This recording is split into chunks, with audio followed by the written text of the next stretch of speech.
उत्तरकाशी से बड़ी खबर मिल रही है। यहां के बड़कोट में बीते 48 दिन से चल रहा अनिश्चितकालीन धरना डीएम की वार्ता के बाद में खत्म हो गया है।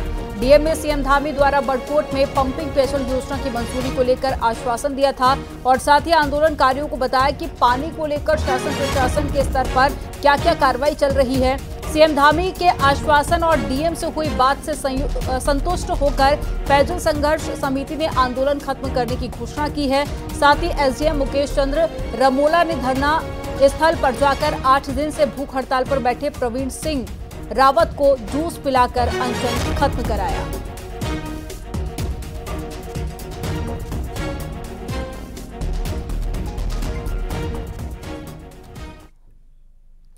और रामनगर में मंडी के पास में पूछड़ी से अतिक्रमण हटाया जाना है। इसके लिए प्रशासन अब यहां के बिजली पानी के कनेक्शन काट रहा है। मंडी में 35 घर तो पूछड़ी में पहले चरण में 151 घर चिन्हित किए गए हैं जिन्हें हटाया जाना है। और मंडी में पीडब्ल्यूडी की जमीन पर अतिक्रमण है तो पूछड़ी में वन विभाग की जमीन पर अतिक्रमण किया गया है।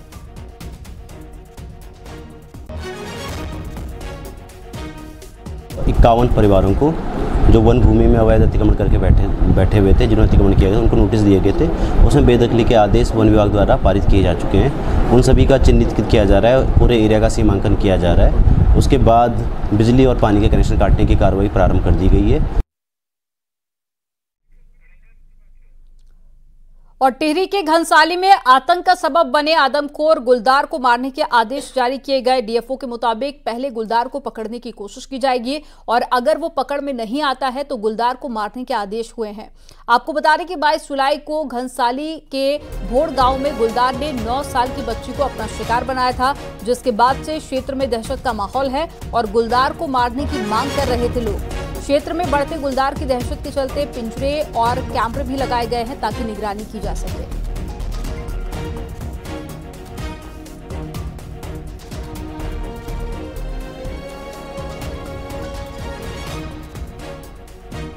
अब देखिए, अब शूटर के लिए आदेश तो आ गया है। अब आदेश आया है तो अब हम चाहते हैं कि जल्द से जल्द वो बाघ मर जाए। जो आदमखोर जो बाघ है वो बिल्कुल मरना चाहिए जल्द से जल्द। लिखित आदेश आ गया है, चीफ वाइल्ड लाइफ वार्डन की तरफ से परमिशन आ गई है लिखित में, जिसमें कि हमें केज से या ट्रैंकुलाइज करके कैप्चर करने की, साथ ही अगर पूर्ण प्रयासों के बाद जो है पकड़ में नहीं आता है तो उसको नष्ट करने की या आत्मरक्षा में नष्ट करने की जो परमिशन जो है उनके स्तर से लिखित तौर पर दी जा चुकी है। देहरादून के रायपुर में निवर्तमान पार्षद नीतू वाल्मीकि और उनके पति राकेश तिनका के खिलाफ में केस दर्ज किया गया। दोनों ने नगर निगम की जमीन को निजी बताते हुए एक शख्स को बेच दिया। साथ ही पीड़ित असलम से करीब 1 करोड़ 30 लाख रुपए भी हड़प लिए। जब पीड़ित ने जमीन की रजिस्ट्री अपने नाम करने की बात कही और छानबीन की तो पता चला कि जमीन नगर निगम की है और इसे किसी भी तरह खरीदा या फिर बेचा नहीं जा सकता। जिसके बाद में पीड़ित ने आरोपियों से अपना पैसा वापस लेने की बात कही तो आरोपियों ने पैसा वापस देने से इनकार कर दिया और पीड़ित को ही धमकाने लगे, जिस पर पीड़ित ने पुलिस को शिकायत दर्ज कराई। पुलिस अब पूरे मामले की छानबीन कर रही है। सहस्त्रधारा रोड स्थित ये नगर निगम देहरादून की करीब 6 बीघा जमीन है, जिसका सौदा पार्षद ने अपने पति के साथ में मिलकर कर दिया था। नगर निगम की भूमि है तो उनको जो है ये कह के कि ये भूमि बिकाऊ है और इसका सौदा हम आपसे करवा देंगे, तो उसके संबंध में जो भी खर्चा वगैरह होगा तो उसके संबंध में उनसे जो है काफ़ी मोटी रकम, तकरीबन 1.25 करोड़ से भी ऊपर की जो उनके द्वारा बताई गई है वो उनसे ले ली गई। उनके द्वारा जब आनाकानी की गई तो जब वादी के द्वारा और अधिक जानकारी की गई तो उनके द्वारा ये पता किया गया कि भूमि जो है ये बिकाऊ नहीं है और उनके साथ जो है बहुत बड़ी धोखाधड़ी कर ली गई है। इसी संबंध में उनके द्वारा एफआईआर जो एक भूतपूर्व एक पार्षद हैं और उनकी पत्नी जो कि निवर्तमान पार्षद है उनके विरुद्ध जो है एक एफआईआर करवाई गई है। इसमें एफआईआर पंजीकृत कर ली गई है और आगे की तफ्तीश इसमें की जा रही है। रुड़की में कावड़ियों ने जमकर हंगामा किया और एक ई रिक्शा में जमकर तोड़फोड़ की। ई रिक्शा चालक पर कावड़ को खंडित करने का आरोप लगाया है और कावड़ियों को टक्कर मारने का भी आरोप है। इस आरोप के बाद में कावड़ियों ने ऐसा तांडव किया कि ई रिक्शा पूरी तरह से टूट गया और ई रिक्शा चालक से भी जमकर मारपीट की गई। पुलिस के पहुंचने और समझाने के बाद में मामला शांत हुआ। अब ई रिक्शा चालक की शिकायत पर पुलिस आरोपी कावड़ियों के खिलाफ केस दर्ज करेगी। मामला मंगलौर इलाके का है।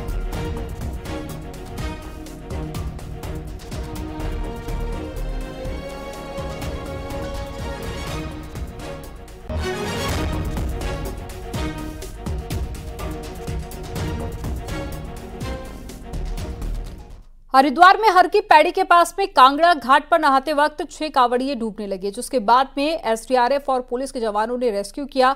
कांगड़ा घाट पर 5 और बैरागी कैंप के पास में एक कांवड़िया बहने लगा था। सभी कांवड़ियों को बचा लिया गया।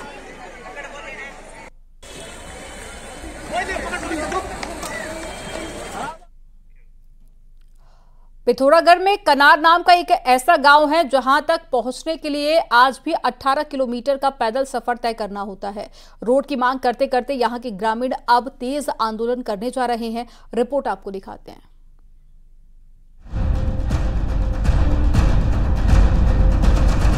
ये प्रदर्शन देखने में भले ही आम लग रहा हो, लेकिन ये बहुत खास और अलग है। असल में रोड की मांग को लेकर पिथौरागढ़ मुख्यालय पहुंचना भी कनार गांव के लोगों के लिए किसी चुनौती से कम नहीं। वो भी तब जब सैकड़ों ग्रामीणों ने एक साथ मुख्यालय पर धावा बोला हो। जिला मुख्यालय पहुंचने के लिए प्रदर्शनकारियों को जहां 18 किलोमीटर का पैदल सफर तय करना पड़ता है, वहीं 80 किलोमीटर की दूरी ग्रामीणों ने गाड़ी से नापी है। ऐसे में आसानी से समझा जा सकता है कि कनार के ग्रामीण दर्द के किस साए में जीने को मजबूर है।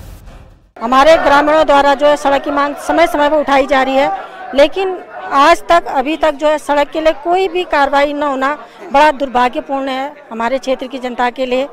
कनार में बहुत समस्या है, जैसे हमारा मान लो शिक्षा, सड़क नहीं होने से शिक्षा का, स्वास्थ्य का बहुत दिक्कत है। कई प्रेग्नेंट महिलाएं रास्ते में दम तोड़ देती है, या कई बुजुर्ग लोग जिनको इलाज नहीं मिल पाता, उनको बहुत समस्या होती है। सड़क ना होने की वजह से टाइम पे इलाज नहीं मिल पाता, जिसकी वजह से उनका कई लोग अभी तक गुजर चुके हैं। कनार से बरम तक 18 किलोमीटर पैदल चलकर आए हैं। वहां से बरम से पिथौरागढ़ जिला मुख्यालय तक हम 80 किलोमीटर गाड़ियों से आ रखे हैं। तो इस जो लगभग 200 आदमी हमारे आ रखे हैं, इसमें बुजुर्ग भी हैं, महिलाएं हैं।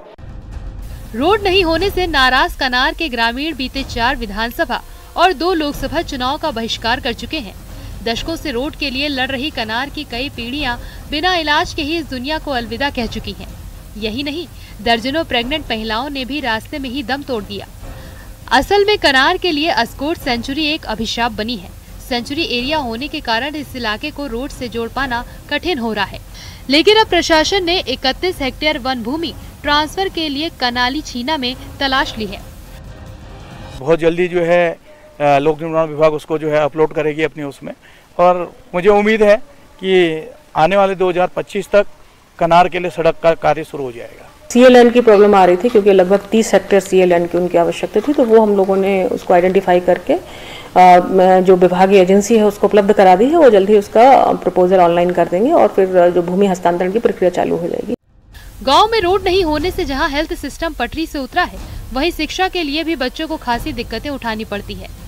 यही नहीं, 18 किलोमीटर की पैदल दूरी होने के चलते यहाँ जरूरी सामान भी कई गुना दामों पर बिकता है। ऐसे में कनार के लोगों को रोड नहीं होने की कीमत हर तरफ से चुकानी पड़ती है। न्यूज़ 18 के लिए पिथौरागढ़ से विजय वर्धन उप्रेती की रिपोर्ट।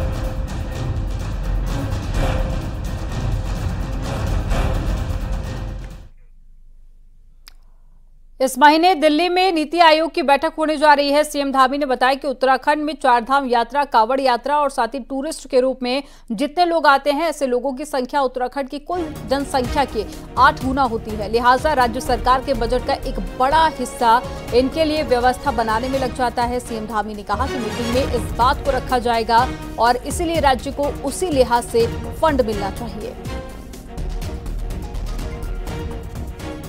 आयोग में देखिए, एक तो जो हमारे यहाँ पर जितनी हमारी संख्या है, हमारी जनसंख्या से कई गुना ज़्यादा, लगभग 8 गुना ज़्यादा हमको देश भर से आने वाले, चाहे वो कांवड़ यात्री हों, चाहे 4 धाम यात्री हों, या अन्य देव स्थानों पर आने वाले यात्री हों, श्रद्धालु हों, पर्यटक हों, उन सब की एक तरह से व्यवस्था यहाँ हमको सुनिश्चित करनी पड़ती है। तो उसके अनुसार ही हम जो है इस बार नीति आयोग से निवेदन करेंगे कि जो हमको जितनी संख्या का यहाँ पर व्यवस्था करनी पड़ती है हर प्रकार से, तो उसके अनुरूप कहीं ना कहीं हमको जो है सहायता मिलनी चाहिए। हमको जो है उसमें पर्याप्त रूप से जो है उनका मैनेजमेंट करने के लिए वो जो प्रबंधन ठीक हो वो देना चाहिए हमको, हम कहेंगे उनसे। कांग्रेस के बयानवीर, छपास के रोगी और कैमराजीवी नेताओं के लिए बुरी खबर है। ऐसे नेता अब ना बेमतलब बयान दे पाएंगे और ना ही प्रेस कॉन्फ्रेंस कर पाएंगे। यह आदेश पार्टी प्रदेश अध्यक्ष करण माहरा ने जारी किया है और कांग्रेस बीजेपी की लाइन पर आगे बढ़ रही है। रिपोर्ट आपको दिखाते हैं।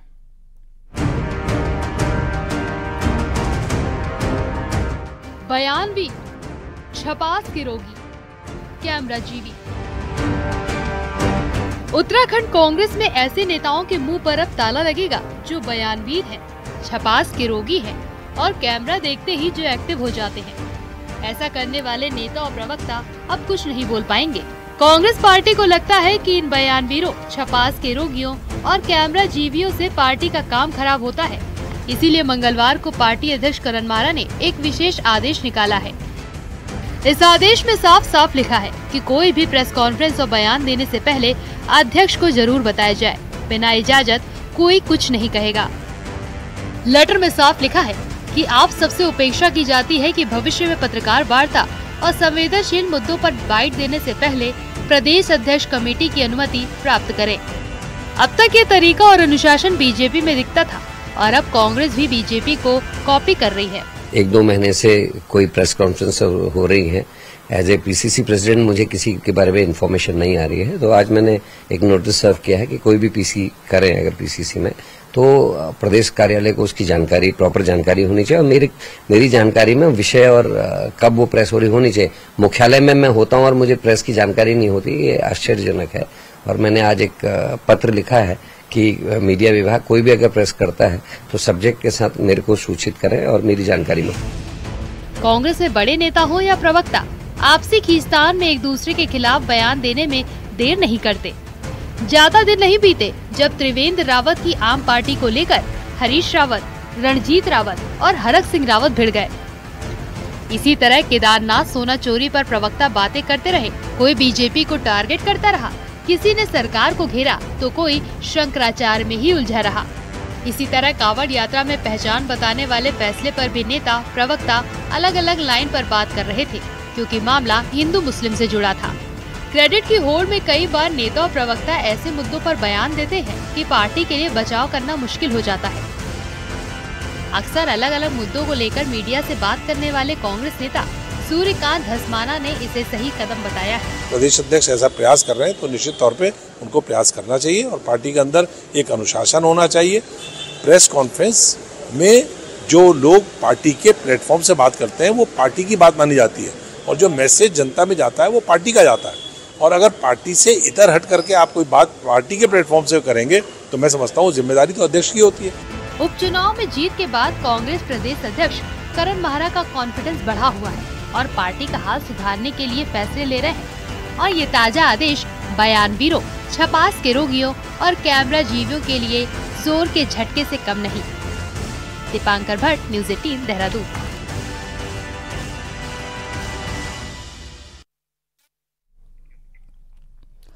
धर्मनगरी हरिद्वार में कावड़ियों की धूम है। तरह तरह की कावड़ हरिद्वार में लोगों का ध्यान आकर्षित कर रही है। ऐसे में एक कावड़ हरिद्वार से रवाना हुई है जो नोटों से बनाई गई है। दिल्ली से आए कावड़िए ने 50 रुपए की नोटों से कावड़ बनाई है और दिल्ली के लिए रवाना हो गए हैं। पूरी कावड़ में हर ओर सिर्फ नोट ही नोट लगे हुए हैं। साथ ही नोटों को पानी से बचाने के लिए चारों तरफ प्लास्टिक का कवर भी लगाया गया है।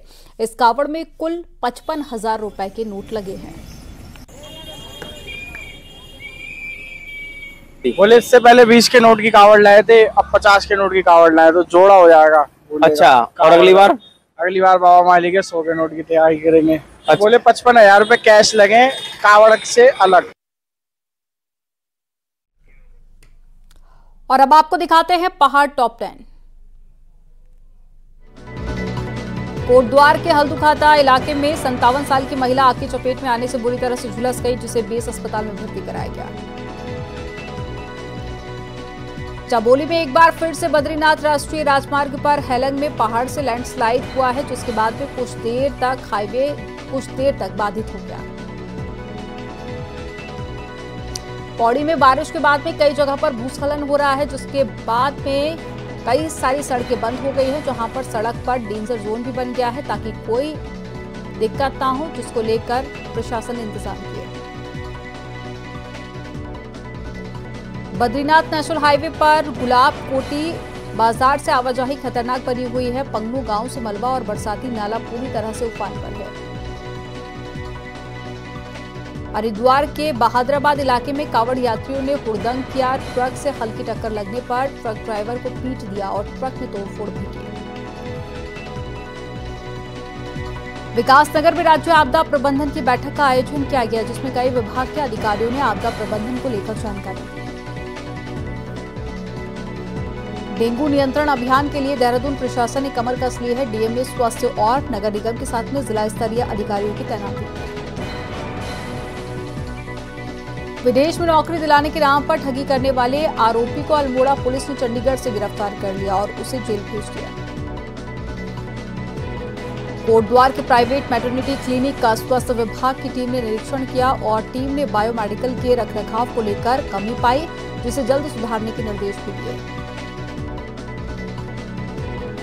श्रीनगर पुलिस ने हत्या की गुत्थी सुलझाते हुए एक शातिर अभियुक्त को गिरफ्तार कर लिया, जिसने अपनी पत्नी की हत्या कर उसे आत्महत्या दिखाने का षड्यंत्र रचा था।